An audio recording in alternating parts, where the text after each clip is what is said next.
Hello everyone and welcome to the channel. Have you ever wondered how a video you upload to a platform like YouTube or Netflix can be instantly played back on your phone, your laptop or your smart TV, all with different screen sizes and internet speeds? The magic behind this is a process called video transcoding. In simple terms, transcoding is the process of converting a video file from one format to another. This could mean changing the resolution, the bitrate, or the underlying codec to ensure compatibility and a smooth viewing experience for everyone. Today we're going to put on our system architect hats and design a scalable, reliable video transcoding service from the ground up. First, let's define what our system must be able to do. These are the functional requirements. The system must allow a user to upload a source video file. It should accept various common input formats like MP4, MOV, and AVI. Once uploaded, the system needs to transcode that single source video into multiple output formats. For example, we might want to create a high-definition 1080p version, a standard 720p version, and a lower quality 480p version to cater to different devices and bandwidths. After transcoding, the system must securely store these newly created video files. Finally, the user should be notified about the status of the job, whether it completed successfully or encountered an error. Beyond what the system does, we need to define how it does it. These are the non-functional requirements. First and foremost is scalability. The system must be able to handle a large number of concurrent transcoding jobs without slowing down. It needs to be reliable and fault tolerant. If one transcoding process fails, it shouldn't bring down the entire system or lose the job. The job should be retried automatically. Durability is critical. We must ensure that neither the original uploaded video nor the transcoded versions are ever lost. The system also needs to be highly available, meaning the upload service should always be up and ready to accept new videos. While transcoding isn't an instantaneous process, performance is still a factor. We want to process jobs as quickly as possible. And finally, the system must be cost effective, utilizing cloud resources efficiently to avoid breaking the bank. Let's verbally trace the path of a single video through our system. Step 1. The user initiates an upload. Step 2. The raw video file is successfully stored in our S3 uploads bucket. Step 3. A new record is created in our jobs database, and a corresponding message with the job details is sent to the SQS queue. Step 4. A transcoding worker, which is part of an auto-scaling fleet, pulls this message from the queue. Step 5. The worker reads the message and downloads the source video from the S3 uploads bucket. Step 6. The worker executes the transcoding process using FFmpeg, creating multiple output files for different resolutions. Step 7. Each of these new transcoded files is uploaded to our S3 transcoded bucket. Step 8. Once all files are uploaded, the worker updates the job status to completed in the database. Step 9. The worker signals to SQS that the message has been successfully processed and it is removed from the queue. Step 10. Optionally, a notification service like SNS can be triggered to inform the user that their video is ready. To manage our data, our database schema would be relatively simple but effective.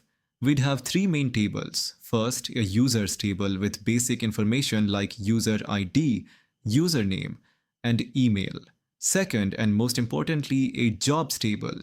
This would contain a job id as the primary key, a user id as a foreign key linking back to the users table, the originals 3 key to locate the source video, and a status field, which could be an enum like pending, processing, completed, or failed. It would also have timestamps for creation and updates. Third, we'd have a transcoded or files table. This table would store the results. It would have its own field ID, a job id, as a foreign key to link it back to the specific job in the jobs table, and columns for metadata like resolution, bitrate, and the outputs through T key, pointing to the file in our transcoded S3 bucket. The relationship here is one to many. One job in the jobs table can have many corresponding entries in the transcoded or files table, one for each output resolution.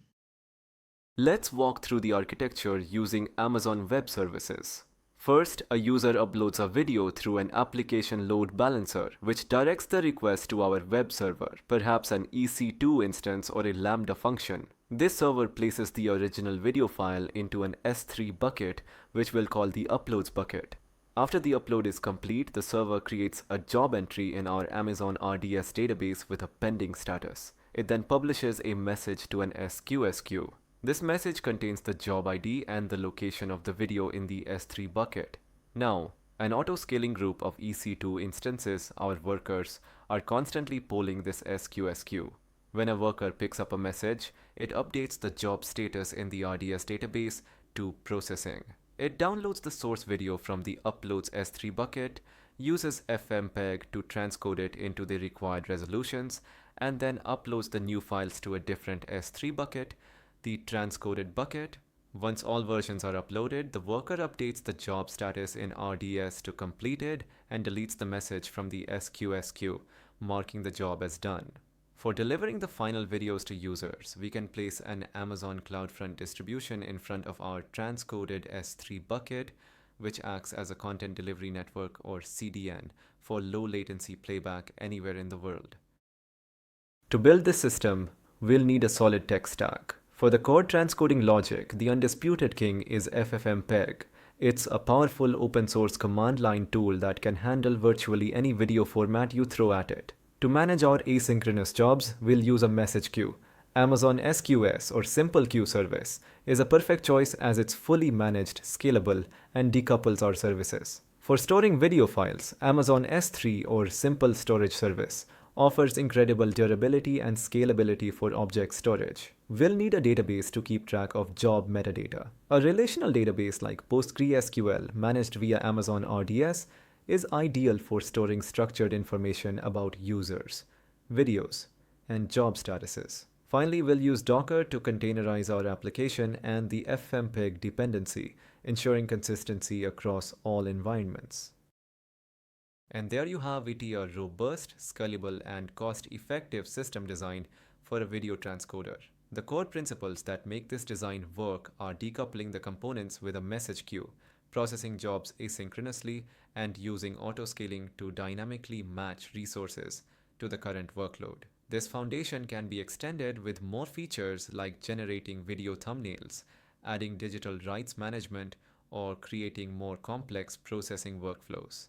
If you found this explanation helpful, please hit the like button and subscribe for more content on system design and software engineering. Let me know in the comments what system you'd like me to break down next. Thanks for watching.